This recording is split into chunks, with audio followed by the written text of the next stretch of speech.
Namaskar,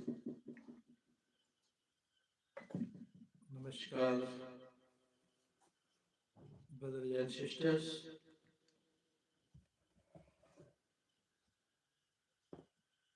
ladies and gentlemen, students and scholars, teachers and trainers, officers, officials, professors, professionals, listener, learners.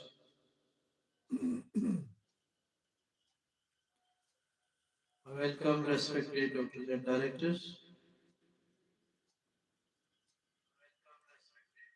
I welcome honorable ministers and managers. I welcome honorable advocates, advisors, administrators and advisors. I welcome the most honorable President Prime Modi ji. It's very nice time, nice place, nice section today. Let's go through what is happening around the world on Holy Indian Constitution.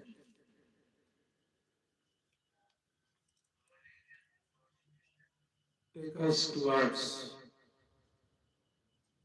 unity of diversity.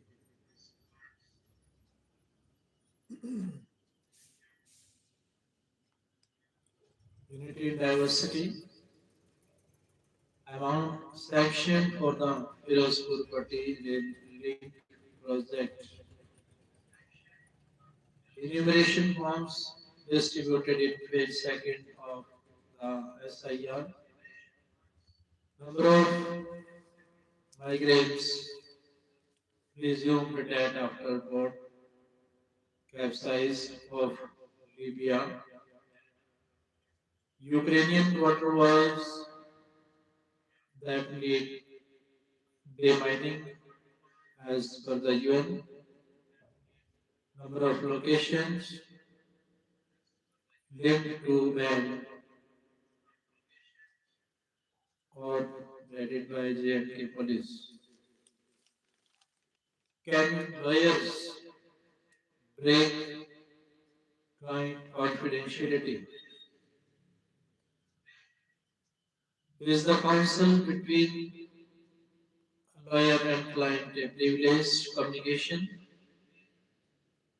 Which are the three circumstances in which a lawyer can communicate what his client has said while safeguarding this evidentiary privilege important is a lawyer a constitutional actor. Privileged communications refer to confidential exchanges between certain protected relationships such as attorney-client and spousal that the law shields from being disclosed or compelled as evidence in court. When the state intrudes into the lawyer-client relationship, it endangers the citizen's right to equitable representation and the justice system's structure, integrity of a fair trial and rule of law. To the verdict, the SC positions the advocate not as a private agent but as a constitutional actor essential to the survival of the constitutional architecture of legal representation. The story so far on October 31 the Supreme Court affirmed the indispensable role of advocates in a constitutional democracy. A bench comprising Chief Justice of India, CJI B.R. Gavai, and Justices K. Vinod Chandran and N.V. Anjaria ruled that a lawyer cannot be summoned merely to disclose what a client has communicated, except where legal advice is used to commit or conceal the crime.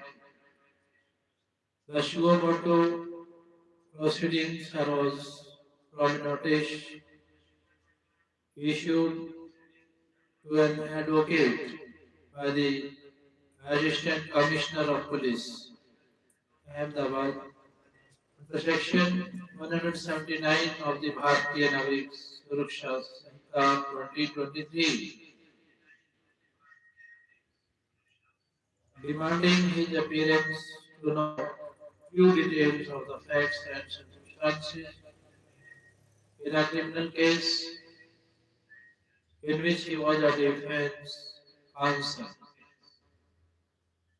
What are privileged communications? Privileged communication refer to confidential exchanges between certain protected relationships, such as attorney-client and spousal, that the law shields from being disclosed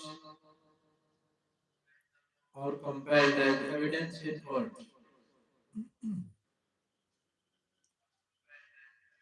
The underlying principle is to promote honesty and trust, thereby reinforcing justice and ethical responsibility. The Bharatiya Sakshya Adhiniyam 2023 outlines this protection in sections 128 to 134.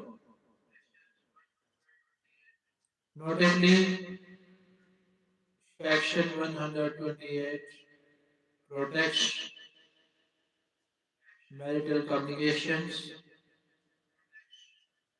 preventing either spouse from being compelled or even permitted to disclose any communication made during marriage, even after its dissolution, without the consent of the person who made it, except in cases where one is prosecuted for a crime against the other or in the suits between them. Likewise, Section 129 bars the release of unpublished official records relating to affairs of state without departmental approval in order to safeguard national interest. Further, the advocate-client privilege under Section 132 prohibits advocates from revealing professional communications.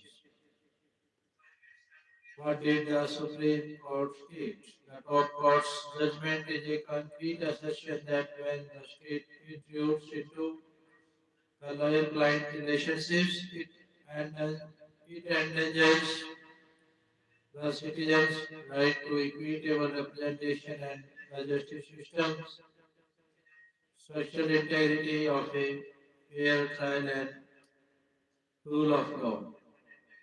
Section 132 of the VSA prohibits an advocate from disclosing any communication made to him in the course of professional engagement, even after employment has ceased, except in three circumstances. One is if the client consents to it, two is the communication pertains to illegal purposes, three is the advocate observes criminal activity being carried out during the employment, although the privilege belongs to the client. An accused or litigant, its enforcement depends on the lawyer's silence.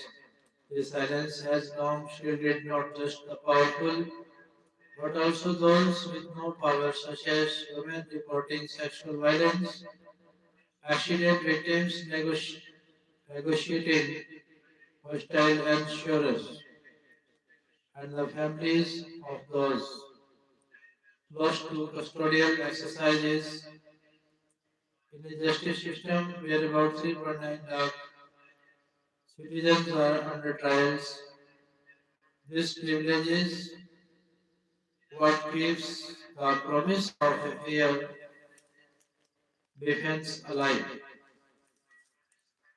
It so safeguards this evidentiary privilege that the top court decided that an investigating or prosecuting agency or the police cannot directly summon a lawyer merely for appearing or advising in case, unless there exists material showing that the summons falls within the exceptions of Section 132.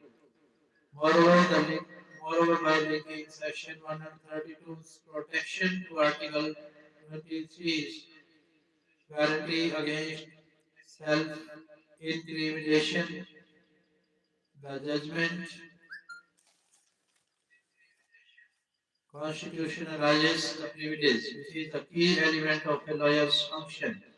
If a citizen cannot be compelled to confess, the state cannot achieve the same end indirectly by coercing the citizen's lawyer to disclose confidential communication.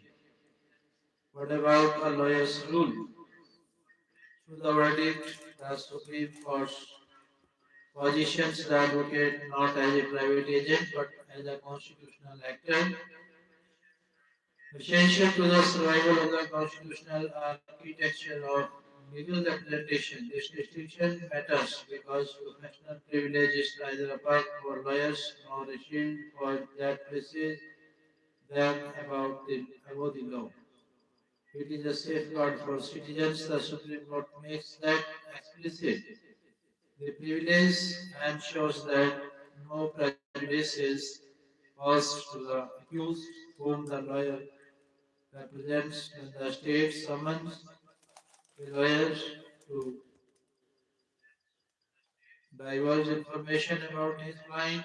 It converts the advocate into an involuntary witness, collapsing the distance between defense and prosecution. The verdict rightly calls such acts a blatant breach of the rule against non-disclosure, one that undermines both Article 21st guarantee of a fair defense and the constitutional promise of equality before law under Article 14. Why is the verdict important? This ruling indirectly strengthens the right to effective legal representation, a right the Supreme Court had long read into Article 21 and Article 22.1. The Supreme Court cited M.H. Postcott versus State of Maharashtra 1978. Why does India's road safety system keep failing? How do poorly constructed roads and infrastructure lead to road crashes? The story so far was no maintained. The Supreme Court took cognizance of two mass casualty road crashes in Lodi, Rajasthan, 14 killed, and National Highway 163, Telangana, 19 killed. More than 1.7 lakh lives were lost in 2023 alone due to road crashes. What are the problems in licensing? Licensing and training need to be the first line of defense against crashes, not just an administrative formality. The driver licensing system is meant to be a filtration process determining who is fit to operate a vehicle and who is not. But across much of India, driving license can be obtained without formal training. Driving tests are often reduced to perfunctory turns on small test tracks for commercial drivers whose vehicles can weigh more than 15 tons and carry dozens of passengers. There is no structured, standardized safety training, and once a license is issued, few checks, few checks are carried out to assess a driver's continuing skill, physical fitness, or mental alertness. Heavily, heavily fatigued drivers, some with compromised vision of chronic illness, routinely operate heavy vehicles carrying unsuspecting passengers with no mechanism to detect or restrict them. What is the role of enforcement? Speeding, overloading, lane violation, and driving under the influence remain among the top causes of fatal crashes. Enforcement against these, however, continue to rely heavily on resource constrained and unskilled manual policing, making it inconsistent and susceptible to both human error and discretion, even where technology exists, such as automated cameras and digital challan systems. Coverage is limited, data integration is weak, and penalties are often not recovered. The Supreme Court has repeatedly emphasized the need for electronic enforcement standards and technology-based deterrence, but adoption remains patchy across states.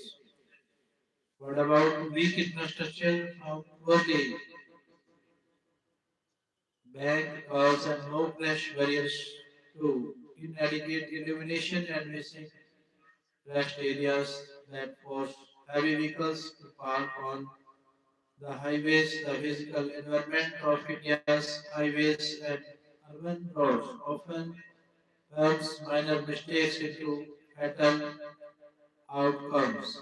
Many state and national highways were designed decades ago for speed and so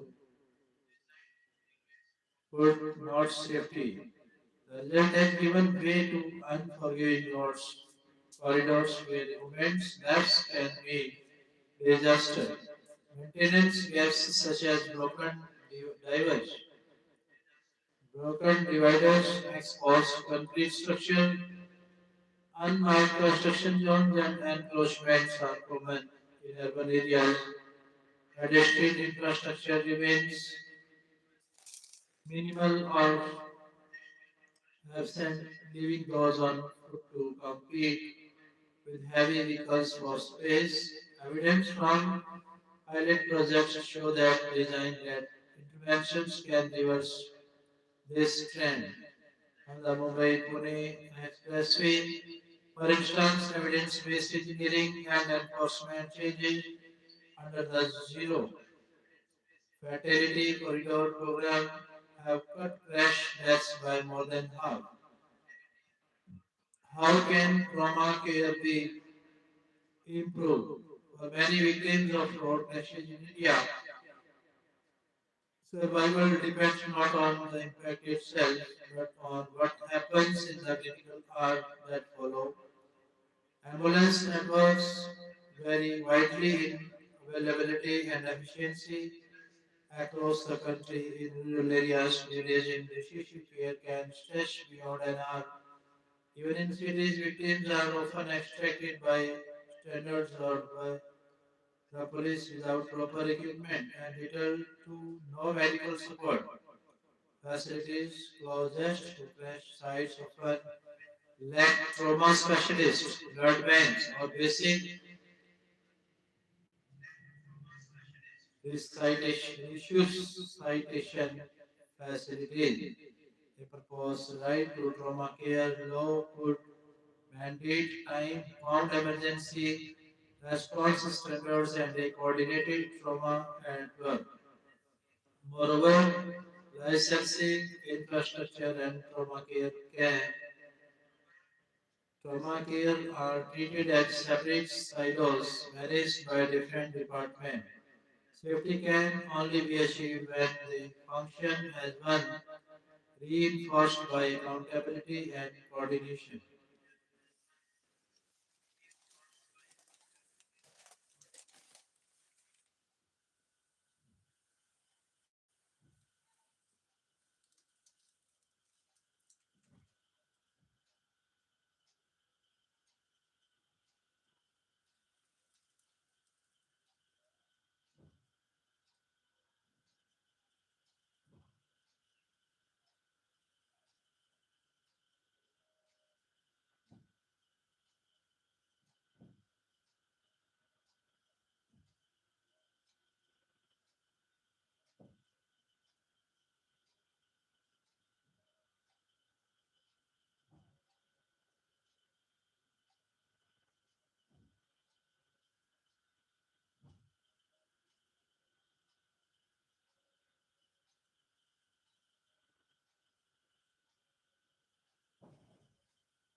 How grassroots movements and campaigns are shaping India.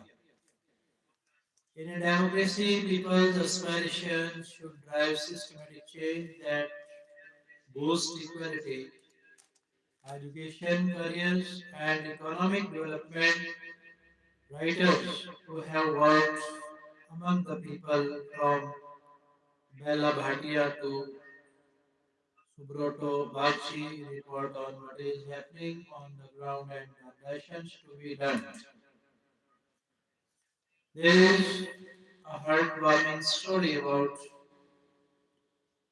Nunaram Hasda in Subroto Baksh book The Day the Chariot moved, how India grows at the grassroots, penguin business born to tribal parents in the interior forest of Shimlipal, one of India's largest biosphere in Odisha.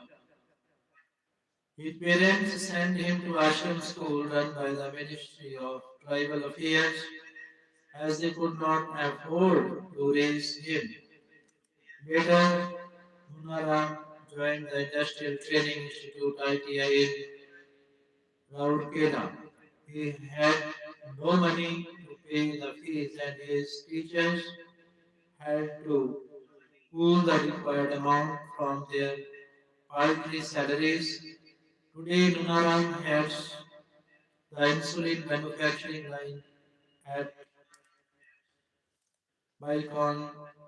In Balchi's book, we meet many people like Munaram who have achieved success despite the huge economic crisis and odds they face. Odisha's journey when Balchi was called by then Odisha Chief Minister Naveen Patnaik in 2016 to help the Skill Development Authority to transform the state. He encountered the ground reality, how governments function and its schemes are implemented, and why the leaders among ordinary people keep the world moving but do not write or speak about who they are and what they do. The book, Balchi says, is a tribute to his grassroots India, with his crossover experience from corporate life in IT to a cabinet rank government position.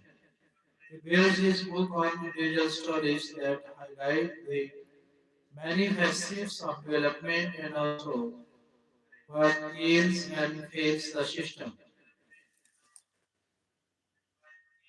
He layers the saga of human development in narratives of achievements, frustration, earnings, and hope because governments, he says, are characterized by stereotypes of unreasonables, sloth, and arrogance, wrapped in corruption and personified by crafty politicians, but lives function because some government servants and people at the grassroots are different and willing to take on the challenges of poverty, unemployment, health, education, and infrastructure. Divided into 7 sections, the book details Bagchi's life.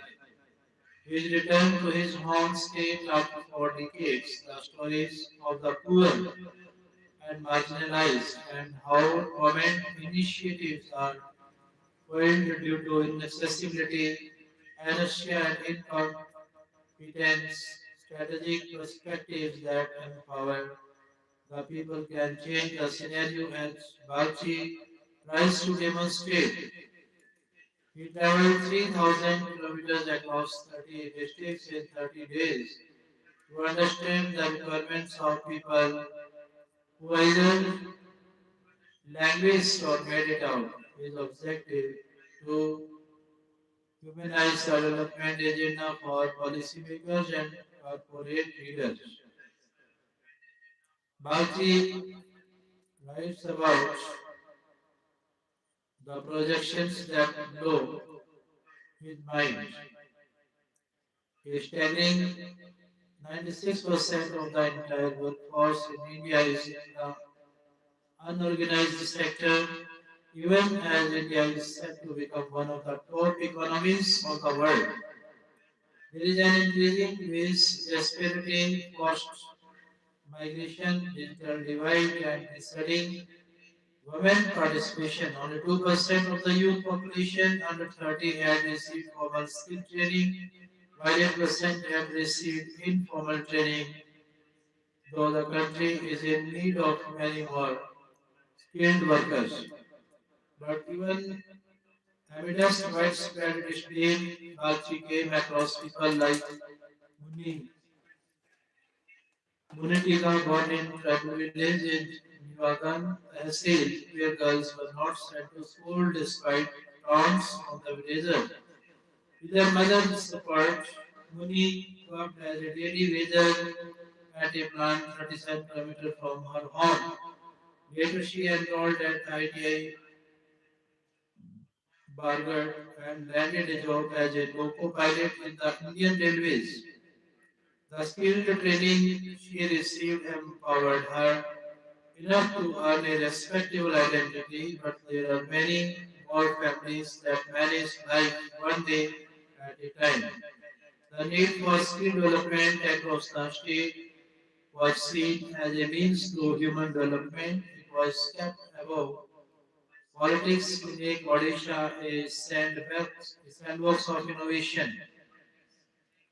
Writes Bagchi, bring new ideas such as the fix problem, scale, skill development program, accelerate, establishment of new institutes, strategy, art, the imagination of many, and pursues and produce what Bagchi calls nano unicorns. People who have the ability to learn new skills and seize the opportunity. Conversation on change. Opening conversation on change with the future in mind is also discussed by Bella Bhatia in her book India's Forgotten Country, A View from the Margins, Penguin Viking, shortlisted for the NIF Kamal Devi Chattopadhyay Book Prize 2025. When she worked with Dalits, Adivasis, women, bonded laborers, ethnic and religious minorities, and other downtrodden groups living in hamlets, villages, and slums, the oppressive forces that ruled and ruined them with brutality revealed its assertively. Bhatia's work encapsulates her research on the Naxalite movement, the conflict between the state and Maoists in Bastar, alongside her experience as a rural activist in Gujarat. The book is a powerful critique of oppressive action, and Bhatia offers empathetic narratives of life, death, and suffering covering states such as Bihar, Telangana, Rajasthan, Kashmir, and Nagaland, standing by the marginalized to whom the governments and allies turn to blind eye.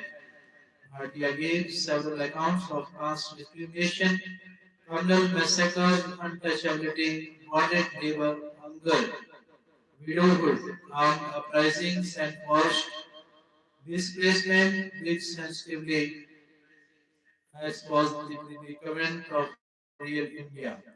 While the sharing book stirs the public conscience, it also serves as an inspiring account of resilience, courage, and hope at the grassroots level. Diverse examples anchoring change 75 years of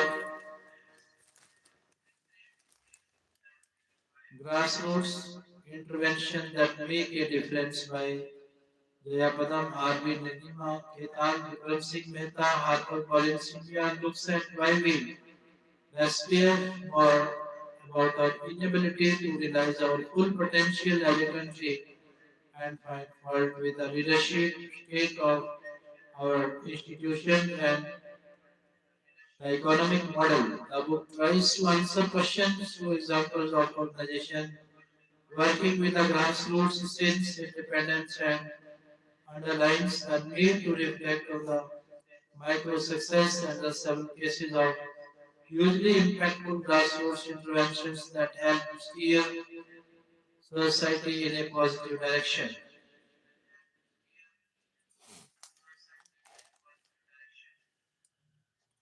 The author's idea is to revisit examples of civic action and explore their relevance for the future. It serves two purposes. They say to shift the conversation from failure to success and to distill from these successes relevant design principles that might have wide relevance to create an alternative grassroots based sustainable development model. Sampath College book Grassroots Development Initiative in India, rights based approach to development and advocacy.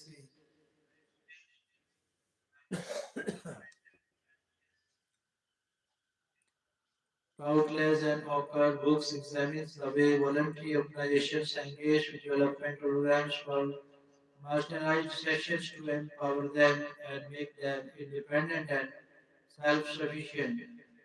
Another interesting book, Grassroots Innovation Movements, by Adrian Smith, Mariano Fresh Soil, Dinesh Abrol, Arisha Around, and Adrian Ally examined six diverse grassroots innovation movements in India, South America, and Europe in dynamic historical context and explains why each movement framed innovation and development differently, resulting in a variety of strategies. These books remind us of the contributions and the neglected questions which grassroots innovation movements identify. They reflect on both progress and the need for further improvement and empowerment. Language in conversation. Gyani. Jenny, can you take me to the zoo? Dress yourself, little moon, teleport, jet speed. Broom, behold the zoo. Poof, Zenny, speak and closer. Moon, squealed, her laughter bubbling uncontrollably as she pointed at the pigs. Moon, are the pigs that funny? Yes, Jenny. Pigs always remind me of my old aunt. She is like a pig. She is like a pig, and on top of that, she wears lipstick. She often stinks because she sweats profusely.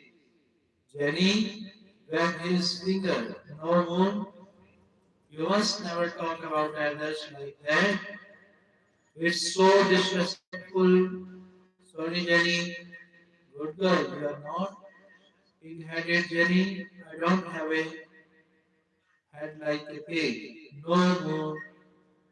Pig-headed means stubborn, obstinate, and refusing to accept different opinions. Also, your lipstick comment remind me of an English idiom.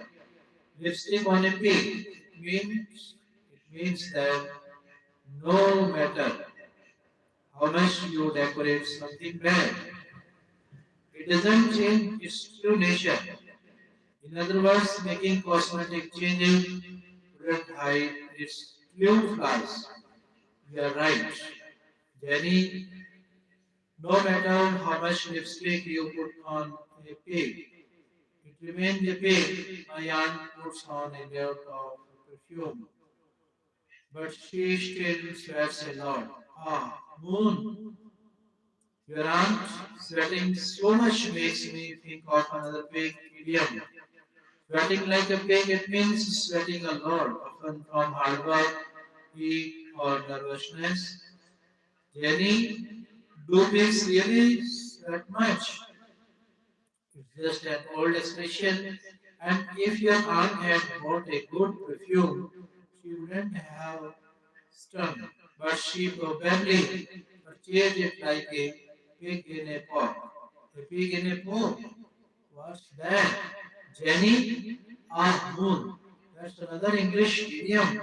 It means something bought or accepted without checking it first or assessing thoroughly, often leading to poor quality or an unpleasant surprise.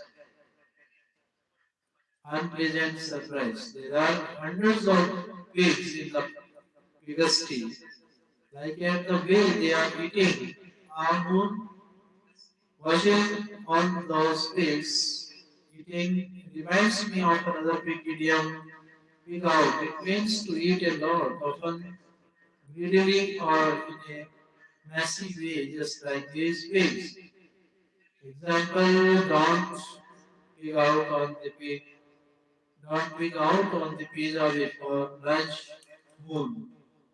Jenny, can animals fly like birds? Ah, little moon, some animals can fly. Bats, for instance, they are indeed mammals, but not all animals can fly. Definitely not pigs. That's why they say when pigs fly, people use this idiom when something is impossible or extremely unlikely to happen. Example, politicians will always keep their promises when pigs fly. Wow, Zeni, you have a natural talent for finding good English words. Thank you, people say I can find the right words like a pig hunting truffles. Pigs are experts at sniffing out prey truffles hidden deep in the soul. Just like that, I sniff out perfect words. Jenny, whatever you teach me feels like a gem to me. I try to share it with my classmate the next day, but she just shrugs and brushes it off like a pebble. Then you are casting pearls before a shrine. Moon means giving something valuable, be it knowledgeable, be it knowledge or advice to someone who doesn't appreciate it. Ah, Jenny, it's like I am tossing my precious gems straight to silly pit. Is that right, Jenny? Yes, Moon.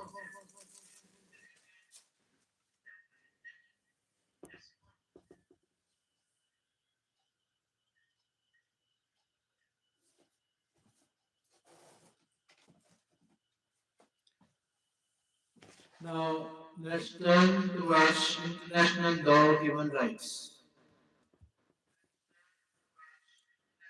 By the end of the year 1991, the communist system collapsed in the Soviet Union. The concept of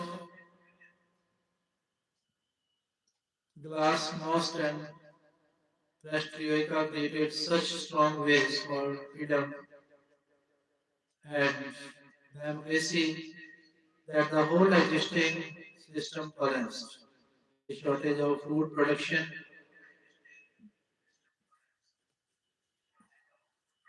and consumer goods in the Soviet Union were mainly responsible for the abrupt collapse of 70-year system. This led to the breaking of the Soviet Union and mad rush for emulating the Western system once its staunch rival.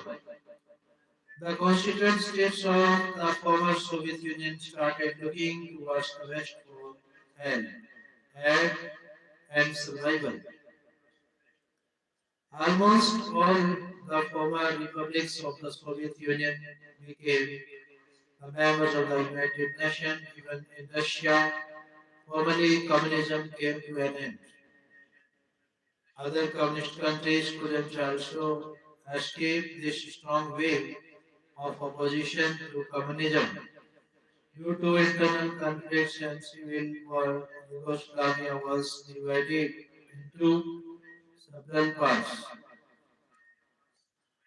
Czechoslovakia was divided into two parts as Kazakh and Slovak leaders agreed to split the country on 20th June 1992, ending a 74-year-old federation of their two peoples. Even in China, the advent of capitalism is posing a great challenge to communism. Thus, the Soviet challenge to the international law has now come to an end. Russia has now become a member of the North Atlantic Treaty Organization, NATO. And Prime Minister of Russia has recently hinted that Russia may join WTO as China has already become a member of WTO. Russia may soon follow the suit. People's Republic of China or Communist China had also challenged the accepted norms and principles of international law in many important respects. For example, Communist China has been a much more staunch supporter of the concept of unequal treaties. According to a Chinese writer, whether or not a treaty is equal does not depend upon the form and words of various treaty provisions, but depends upon the state, character, economic strength, and the substance of coordination of the contracting states.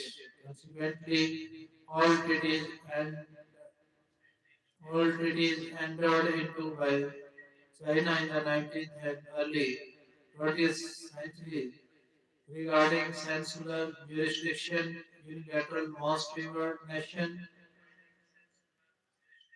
treatment, restrictive tariff regulation, territorial cessations or leases, etc. are regarded as unequal treaties. A recent example of a multilateral treaty regarded as unequal by China is Treaty on Non-Proliferation of Nuclear Weapons, 1968, on the ground that obligations among all contracting parties are not identical and reciprocal. But China herself does not uniformly follow this principle.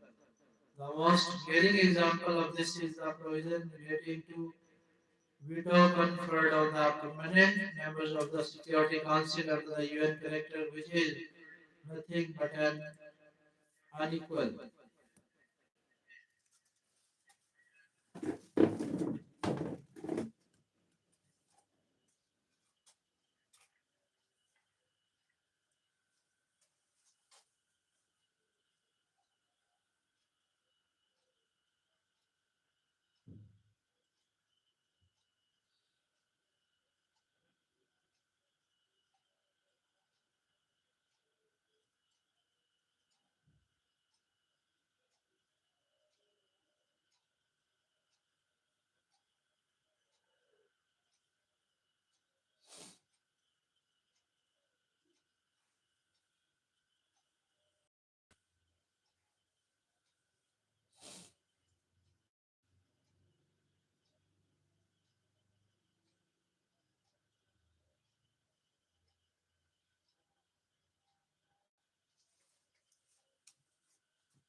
It is significant to note here that Communist China had not articulated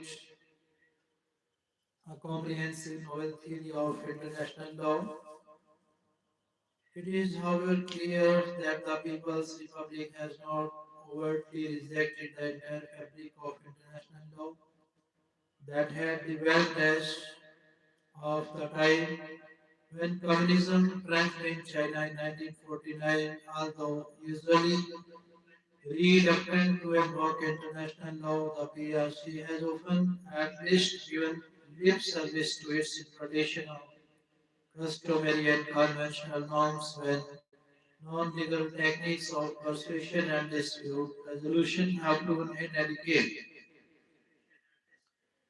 There have been many occasions when Peking has purported to receive and evaluate in terms of broadly accepted international legal functions, legal principles. Furthermore, because reciprocity is the basis of international law, no government can long accept its legal claims to be honored unless it demonstrates a corresponding willingness to honor the similar claims of its foreign counterparts. For these reasons, it is not surprising that to considerable extent the BRC's articulation of its foreign policies has taken account of and claimed consistency with basic principles of international law. Moreover, both the Soviet Union and Communist China had not rejected the entire fabric of international law, although they have tried to modify certain accepted principles in several important respects. At one time, it appeared as if the Communist challenge had shaken the very foundations of international law, but subsequently it became evident that in many spheres reconciliation between the conflicting demands became necessary, and on the principle of reciprocity, the communist countries also were compelled to accommodate themselves by observing many norms and principles of international law. International law was never stated like all living law. It was always undergoing a process of reconstruction and reinterpretation in order to mend itself to the needs of the day. The concepts of glasnost and perestroika during the regime of Soviet President Gorbachev brought about the communist republics closer to the Western states. Directly or indirectly, these concepts awakened the hitherto dormant waves of independence. For a considerable period of time, the Soviet Union was facing financial and certain internal problems. The shortage of food and consumer goods added to the gravity of the situation. People started losing faith in communism and were eager to follow the open market system of capitalism. One by one, all republics of Soviet Union declared their separate independence. It ultimately led to the breaking up of the Soviet Union. In the course of time, almost all the republics of former Soviet Union became members of the UN. Communism was officially abolished in Russia.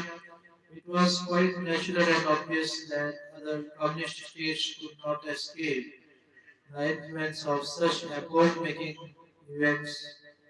Czechoslovakia was divided into two states. Yugoslavia was destined to witness greater turmoil, and besides losing its membership of the UN in 1992, it was broken up into several states.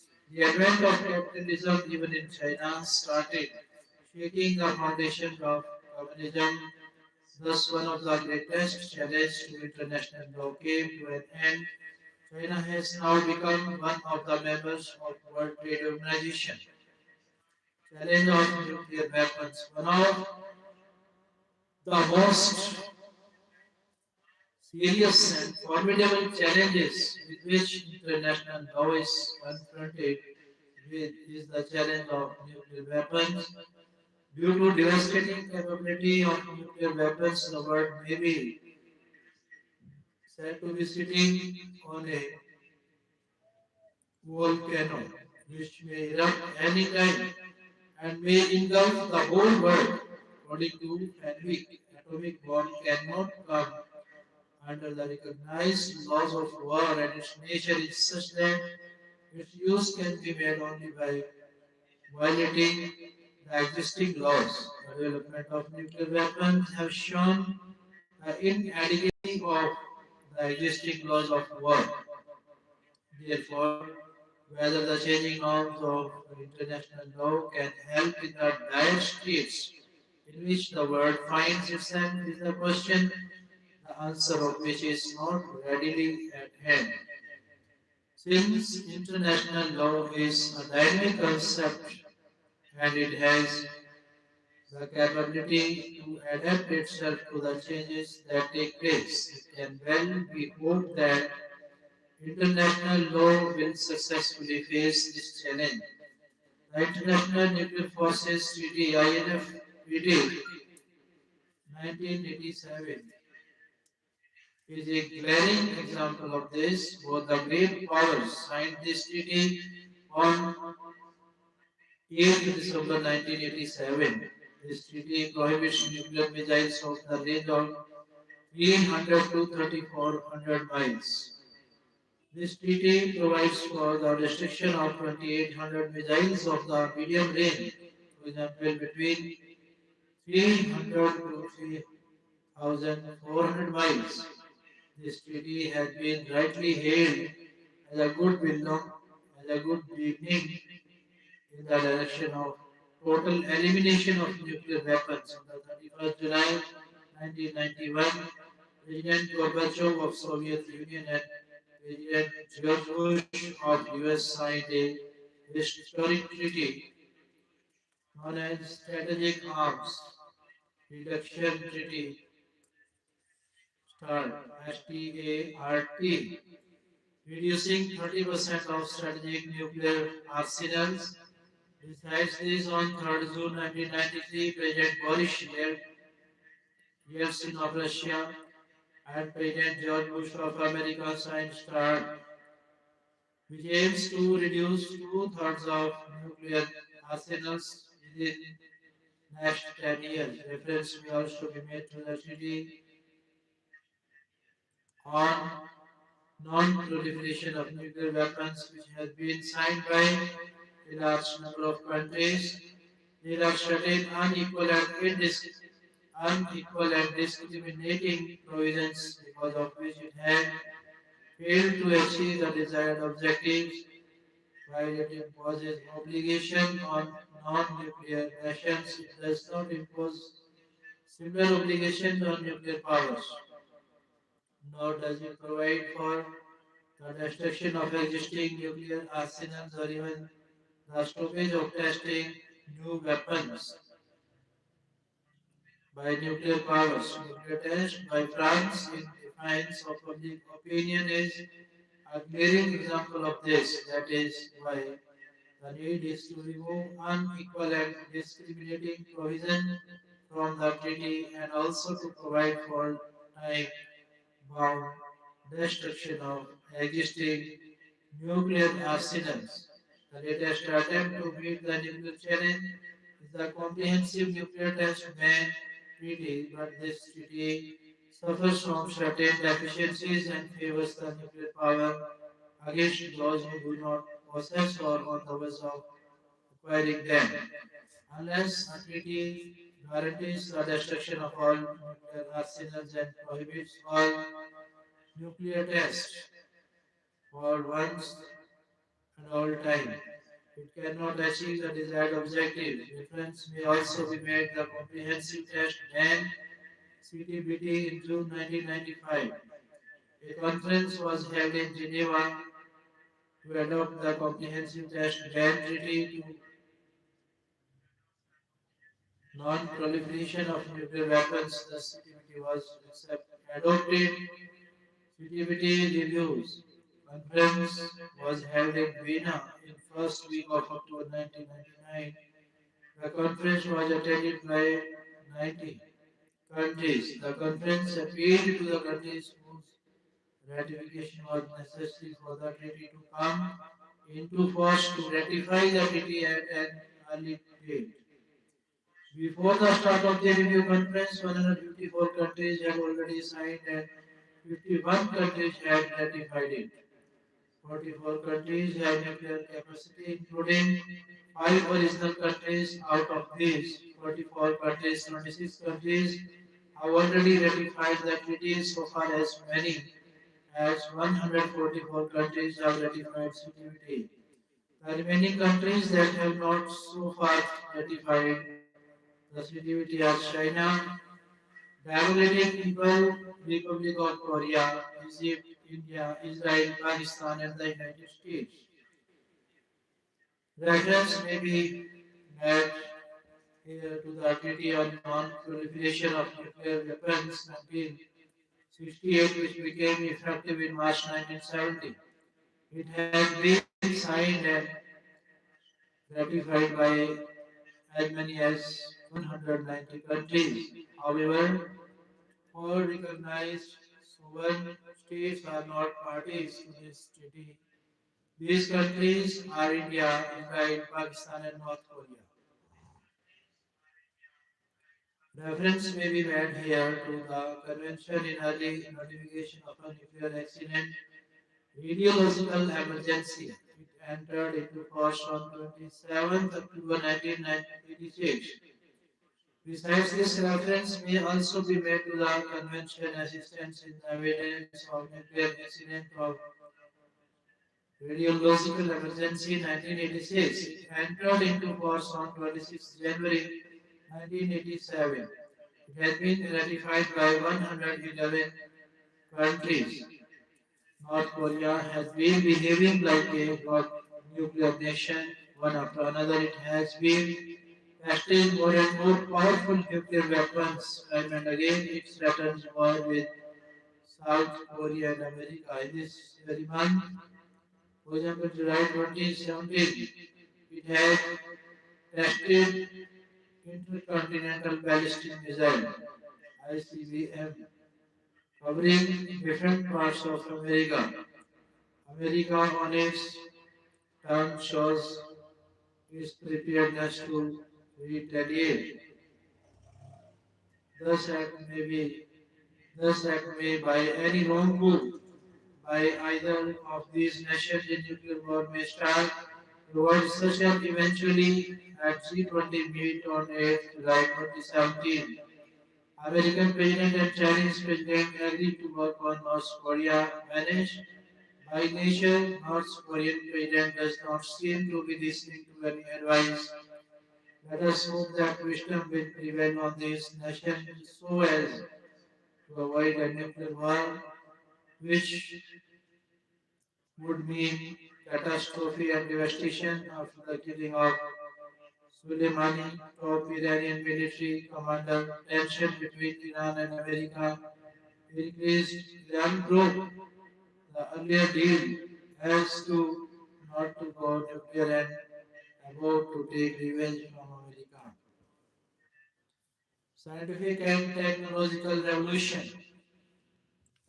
Yet another formidable challenge confronting international law is as to how to develop and adapt it in accordance with scientific and technological advancements which are taking place with an accelerated speed.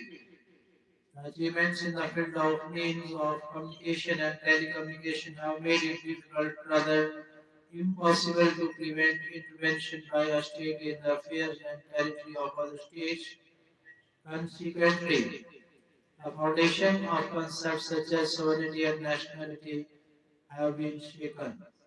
Challenge caused by depletion of ozone layer as a result of greenhouse effect. Depletion of depletion of ozone layer as a result of greenhouse effect poses a very great challenge before the whole world and hence before international law. This challenge is probably more serious than a challenge posed by nuclear weapons.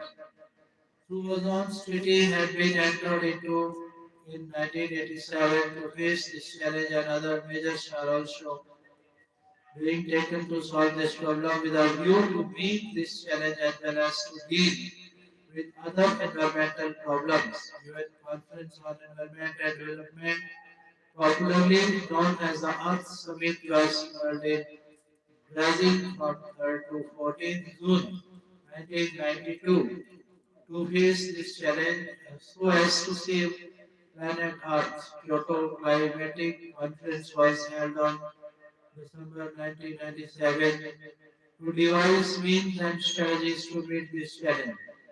As of November 2009, 187 countries had ratified a Kyoto Treaty on Climate Change 1997.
As of November 2009, 187 countries had ratified the Kyoto Treaty on Climate Change in 1997. But US, the biggest polluter of the world, has caused a great upset. America refused to ratify the treaty because, according to it, it would harm the economy and is slowed by the lack of restrictions by emerging economies, China, India, and Australia. The other developed nations who have not joined the treaty stated that they were on track of cut emissions by 30%. Besides this, UN Framework Convention on Climate Change 1992 has been ratified by 195 countries. All UN members except South Sudan, apart from UN members, have Cook Island and the European Union have ratified the convention.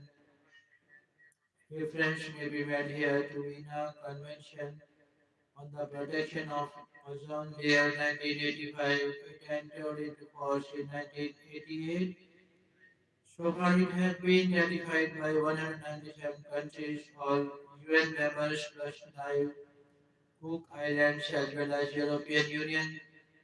Thus, this treaty has become universal. Besides this, Montreal Protocol in substances that deplete the ozone layer was also adopted. This protocol has also been ratified by 197 countries. It is necessary to note here that on 16 September 2009, above mentioned Vienna Convention and Montreal Protocol became the first treaties in the history of the United Nations to achieve universal ratification, challenge posed by terrorism. Yet another challenge that is really important is that of terrorism. After the emergence of various terrorist outfits which have spread all over the world has added new dimension to the challenge of terrorism. One of the reasons for expansion of its activities is that there is no unity in the international community in respect of its elimination or restriction.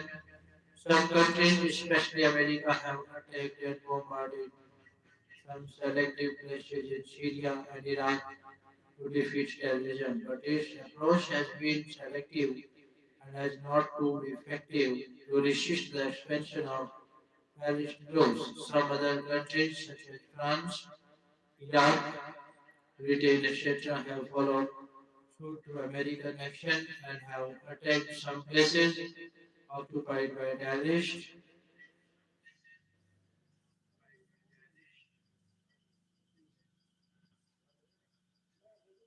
but their approach has also been selective. Another great power, Russia, has also taken upon itself the task of elimination of terrorism. Russia started attacking places occupied by terrorists in Syria.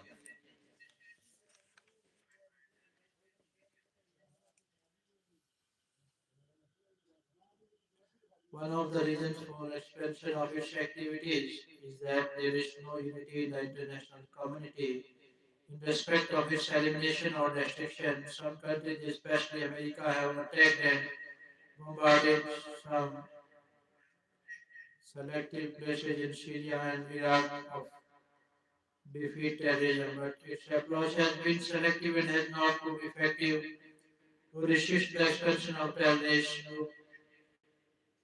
Some other countries, such as France, Iraq, Britain, have followed suit to American action and have attacked some places occupied by terrorists, but their approach has also been selective. Another great power, Russia, has also taken upon itself the task of elimination of terrorism. Russia started attacking places occupied by terrorists in Syria. Western governments, especially America, are of the view that the vast majority of Russian strikes have targeted rebel groups in an attempt to defend President Bashar Assad.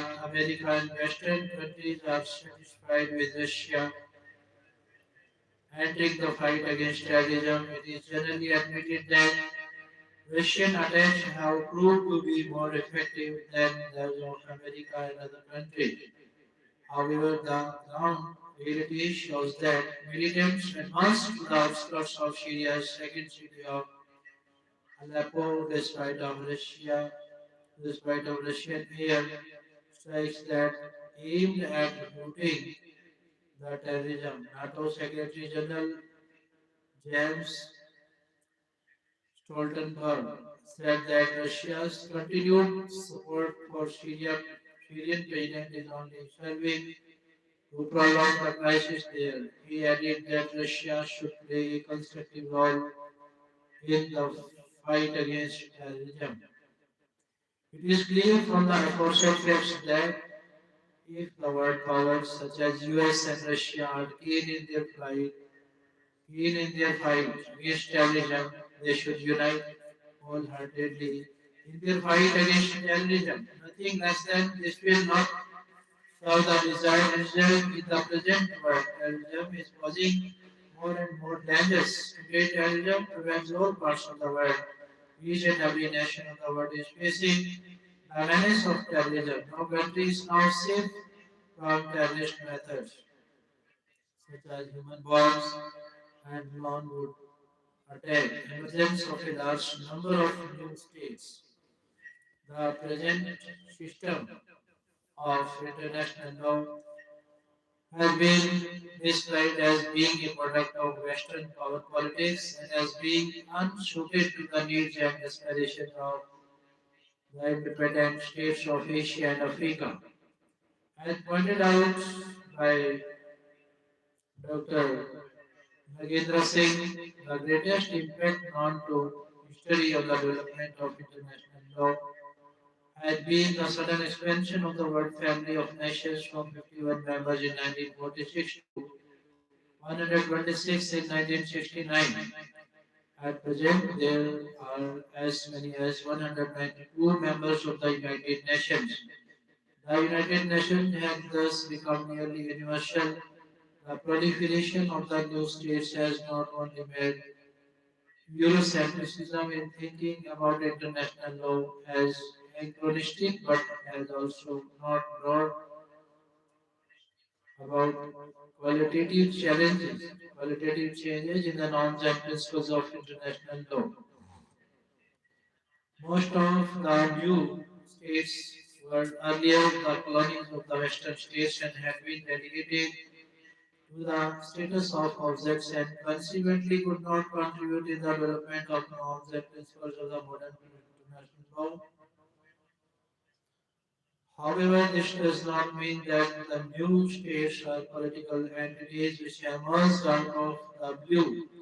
As a matter of fact, many of the new states, particularly in Asia, were previously independent and did play an active role in international affairs during the 16th, 17th, and 18th centuries, but they were subsequently made colonies and after being deprived of their identity as states and were relegated to the position of objects of international law.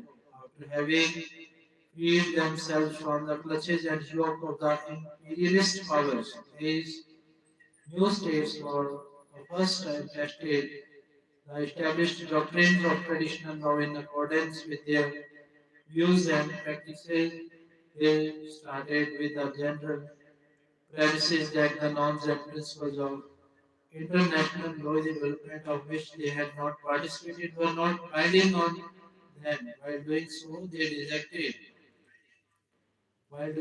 they rejected some of the existing norms and principles of international law.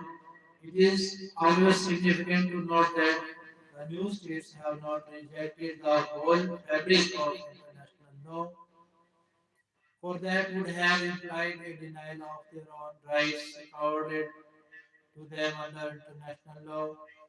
Their approach has been that of the rejection of some of the norms and principles and election and eclectic selection of others. According to Robert L. Friedman, the term new states is a misnomer. In his view, such states should be referred as dissatisfied states. In the view of another eminent writer, Seattle, the term new states is misleading. The term new states should be discarded, particularly if it is taken as referring to those states that have gained their independence since World War II. Not only the term incorrect, it is misleading and therefore detrimental. Detrimental to clear understanding of the working and development of international law and international relations. Many of us have used the term in our writings in the past, especially the 1950 and the early 1960s, the time of the great influx of new Asian and African states. But these so-called new states now have a history and experience of some 10, 20, or 30 years. They have come to participate fully and actively in international affairs. They have played their part in international decision making, often bringing decisive weight to hear on the deliberations. They have provided officials for some of the highest functions in the organized international societies, such as the Secretary General of the UN, an increasing number of judges of the International Court of Justice, and of the members of the International Law Commission, and several mediators or members of committees of good offices. Thus, the term new states is now outmoded, incorrect, and may therefore lead to serious misrepresentations. And this should at all costs be avoided in our field, such as international law, that is sufficiently hampered by misconceptions and misunderstandings.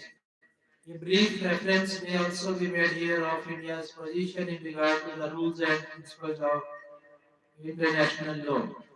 Like other new states, India has also sought to reject or modify some of the rules and principles of the traditional international law. India has neither accepted the whole nor has rejected fabric of the traditional international law. India, like many other new nations, has expressed dissatisfaction with some of the rules of international law as developed in the West. This, however, does not mean that India's challenge of some of the rules of international law is motivated by any desire to subvert the international legal order, nor is India's opposition of the same kind as that of the Soviet challenge. Further, in fact, India's argument would seem to indicate that it is far more influenced by the Western rather than Soviet concepts of international law. This should not be surprising. However, it must not be supposed that India would agree to all the rules and principles that are identified as international law in the West. Rather, it does not challenge the doctrine of international law in the same way as the Soviets challenged it. Since her emergence as new state after the attainment of independence, India has made her own contribution for the progressive development of international law. Her,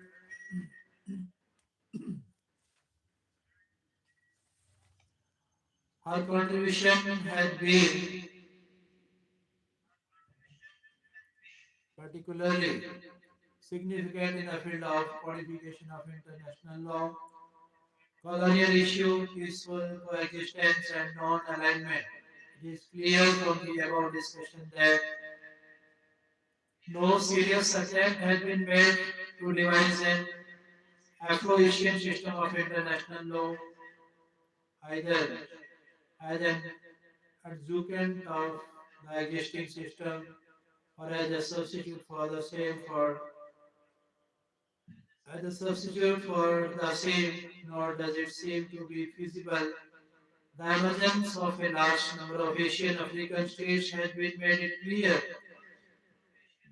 that the international law, which was merely evolved by European powers to govern their relation with each other, needs reconstruction and reorientation in order to cater the needs and requirements of the majority of states. Hitherto, international law was mainly based on the concept of coexistence and reciprocity. From the international law of coexistence and reciprocity, international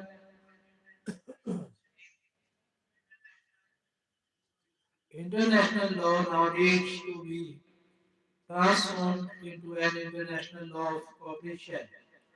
The emergence of new states has made the international society and almost universal. This is evident from the fact that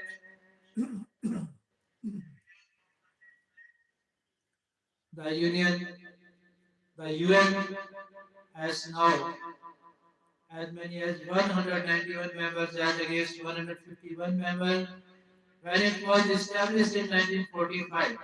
International law must also therefore become universal in order to serve the interest of all states properly, equitably and effectively.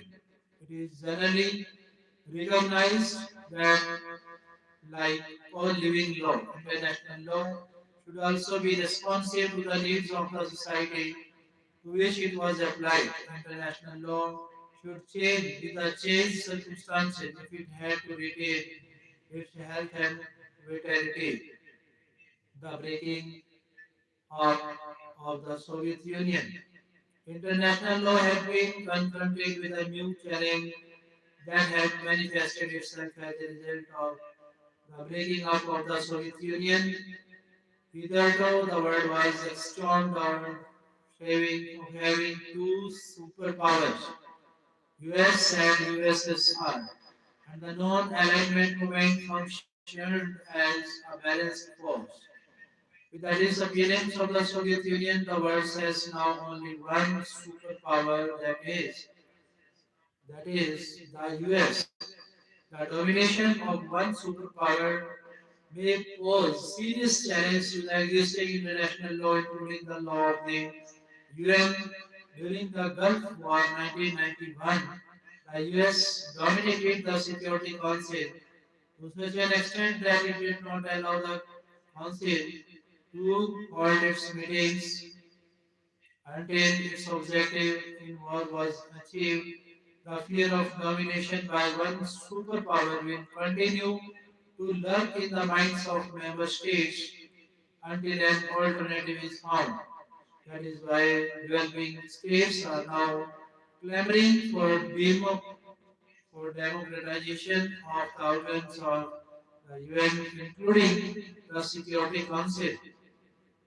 Though by and large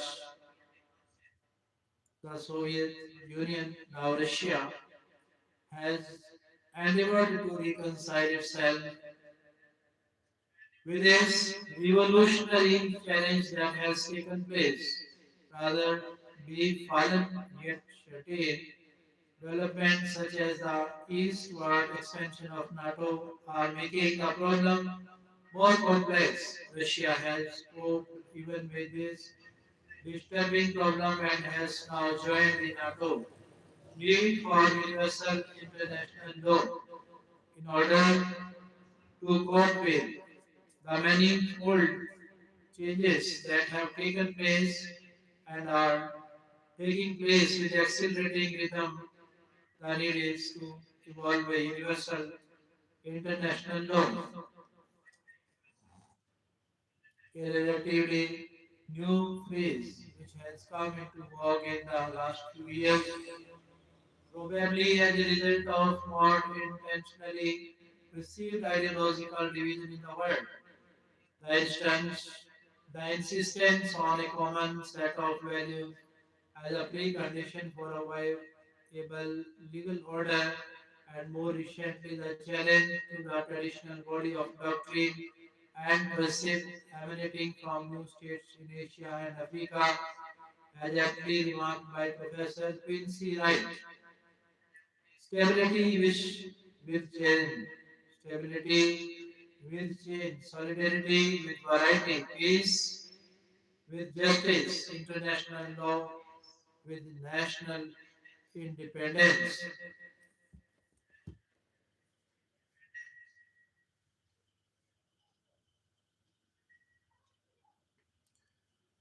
This difficult conciliation it is the task of international law. To effect, it has already been stressed earlier that the traditional definition of international law has now become inadequate.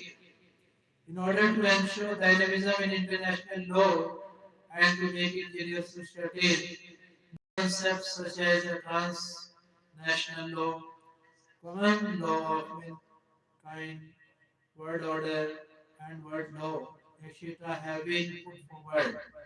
The term transnational law has been described as including all law which regulates actions or events that transcends national frontier. Both public and private international law are included, as are other rules which do not wholly fit into such standards categories. Transnational situations then involve individuals, corporations, states, organizations of states, or other groups. In his book, The Common Law of Mankind, C.W. Janus has also contended that the traditional definition of international law is inadequate because it fails to convey that international law is a part of the common law of mankind in an early stage of development. The term good order has been described as follows. The image projected is one of human behavior regulated by law on a world scale in as much as much the same way as it is not regulated within the state. The order contemplated is supranational, but its subject and actors are not necessarily states alone. They may be other groupings or even individuals. Word order resumes world community under law, but not necessarily a community of states. It may be a community of individuals transcending states. Corbett, however, conceives that there are formidable problems and difficulties in establishment of world law or world order contemplated. He simply states that it has gained ground and no excessive optimism in required is required to regard even the present stage as at least law in the making. According to Janus, the whole future of man depends on its success in three quests: the quest for world peace, the quest for social justice, and the quest for personal freedom. According to Janus, the whole future of man depends on its success in three quests: the quest for world, quest for social justice, quest for personal freedom. These quests cannot succeed unless we dwell a common law of mankind in an organized world community. The need is therefore to evolve a common law of mankind. To put in other words, in order to become useful and effective, international law must keep pace with the accelerated rhythm of change. It must revolve faster than it has done in the past, in the last 50 years, and become more universal. In his excellent paper, Dr. Pensy Wright has rightly pointed out that the foundations already exist in the formal acceptance of states of the purposes, principles, organs, and procedure of the United Nations. The challenge is to build on these foundations so that the international system they contemplate will supersede in the practice as well as in theory and law. The inadequate system of power politics that has led to two major and many lesser wars in the 20th century. Salvation of the world from the holocaust of nuclear war, many may provide necessary inducement in Southwest Africa issues. In Southwest Africa cases, Just Tanka had also aptly observed the unified national laws of the character of just gentium and the laws of human rights, which is of the character of just natural in Roman law, but constituting a part of the law of world community which may be designated as world law, common law of mankind, Janus 1958, transnational law, Jessup 1956, at the same time constitute a part of international law through the medium of Article 38(1)(c). The traditionally, juridically, and individualistic conception of international law is being slowly but steadily transformed into the law of social interdependence. The most important characteristics of this law are: one is it is concerned not only with the delimitation of the rights of states, but also with harmonizing them. Two is in every question it takes into account all its various aspects. Three takes the general interest fully into account. Four is it emphasizes the notion of the duties of states not only towards each other but also towards international society. Five is it condemns the use of abuse of right. Six is it adjusts itself to the necessities of international life and evolves together with it.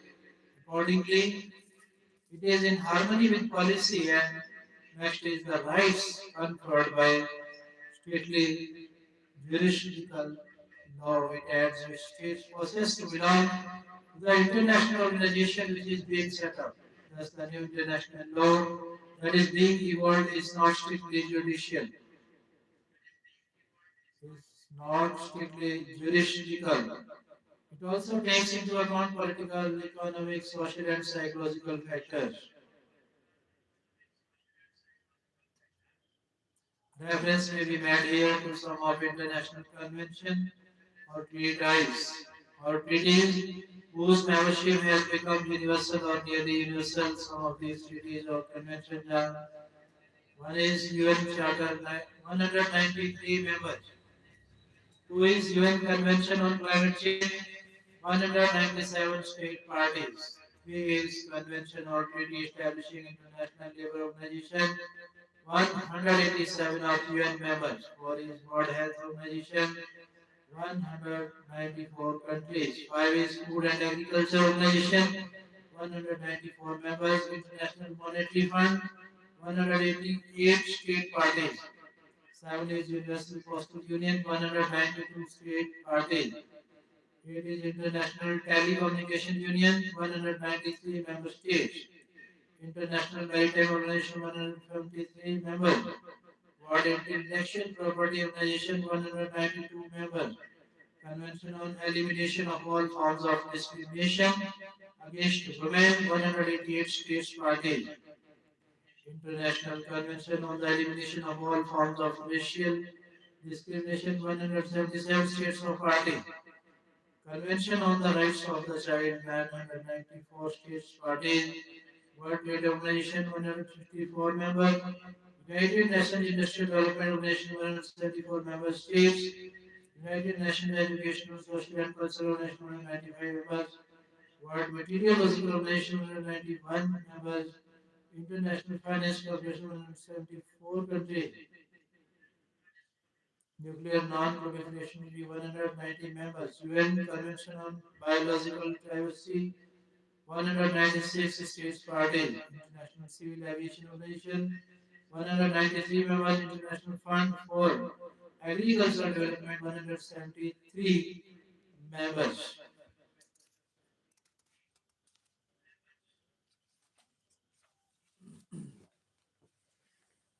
UN Convention on the Law of the Sea, 168 countries. Vienna Convention on Diplomatic Relations, 191, 1961, 192 members. UN Convention to Combat Desertification, 197 states parties. International Development Association, 173 members. Convention on Development, Production, stockpiling, stockpiling of bacteriological and toxic weapons and their destruction, 190 countries. Vienna Convention on Consular Relations, 180 countries. 1989 Basel Convention on the Control of Transboundary Movements of Hazardous Waste and Disposal, 187 countries. Protocol additional to the Geneva Convention of 12 August 1949 and relating to protection of victims of international armed conflict, 174 countries. Protocol additional relating to protection to victims of non-international armed conflicts, 168 countries. International Convention for Suppression of Terrorist Bombings, 1997, 170 countries. International Convention on Suppression of Financing of Terrorism, 99, 190 countries. UN Convention Against Transnational Organized Crimes 2185 countries. Protocol to prevent and suppress and punish trafficking of persons 2166 countries. International Covenant on Civil and Political Rights 1996 172 countries. International Covenant on Economic, Social and Cultural Rights 1996 170 countries. International Convention Against Taking of Hostage 1979 174 countries.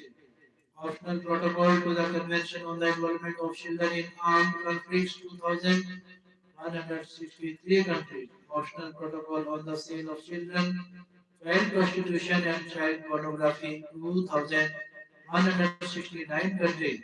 International Convention on All Forms of Racial Discrimination 1996 182 countries. UN Convention Against Illicit Traffic in Narcotic Drugs and Psychotropic Substances 1989 189 countries.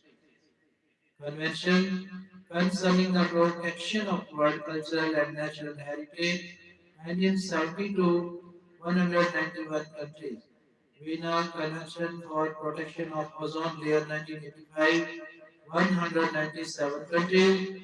Convention for the Suppression of Unlawful Acts Against Safety of Civil Aviation 1971 185 countries.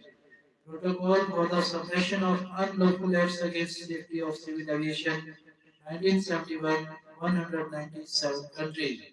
Convention concerning discrimination in respect to employment and occupation 1960 172 countries. Convention on psychotropic drugs in 1971 183 countries. Convention against illicit trafficking in narcotic drugs, psychotropic substance 1988 198 countries. UN Convention Against Corruption 2003 175 countries. Kyoto Protocol to the UN Framework Convention on Climate Change 1997 192 countries. Genocide Convention 1948 152 members. International Convention for International Convention for Suppression of Crimes Against Persons enjoying international protection, including diplomatic representation 1973 180 countries. UN Convention on Law of Treaties 1969 116 countries. Statute of International Criminal Court 2002 123 state parties. Convention on Political Rights of Women 1952 123 state parties. Optional Protocol to the Convention on Political Rights of Women 31 March 1953 123 state parties. Treaty to ban anti-personal landmines 1997 164 state parties. Convention on the Prevention and Punishment of the Crime of Genocide 147 members. Convention Against Torture and Other Cruel, Inhuman or Degrading Treatment or Punishment 1984 147 state parties. UN Convention on the Rights of the Child 1989 193 members. Convention on the Rights of Persons with Disabilities 2006 131 countries. Convention concerning protection of world culture and national heritage 1972 189 countries. Convention on the development, production, stockpiling of bacteriological and toxic weapons and on their destruction 1971 185 countries they abolished is simply illustrative and by no means existing. The above list shows that even now there are great number of rules of international which apply universally on sworn nations. Next, dear friends, we will read development of international law by international organization.